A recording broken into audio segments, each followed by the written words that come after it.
रायगड जिल्ह्यातील प्रसिद्ध पर्यटन तालुका असलेल्या श्रीवर्धनमध्ये सध्या गॅस टंचाईनं गंभीर स्वरूप धारण केलं असून संपूर्ण पर्यटन व्यवसायास धोक्यात आल्याचं चित्र पाहायला मिळत आहे। व्यावसायिक एलपीजी सिलेंडरचा पुरवठा विस्कळीत झाल्यामुळे हॉटेल व्यवसाय अक्षरशः कोलमडण्याच्या उंबरठ्यावर पोहोचलाय।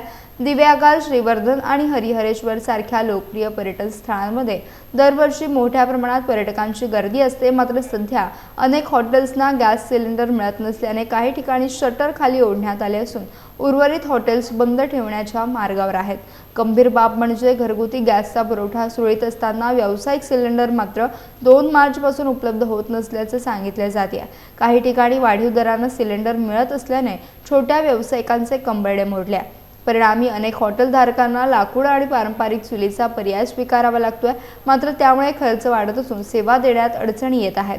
दरम्यान ही टंचाई तातडीने दूर न झाल्यास पर्यटन हंगामात श्रीवर्धनचा व्यवसाय पूर्णपणे कोलमडण्याची भीती व्यक्त होत असून प्रशासनाने त्वरित हस्तक्षेप करून व्यावसायिक गॅसचा स्वतंत्र कोटा उपलब्ध करून द्यावा अशी जोरदार मागणी पुढे आली आहे।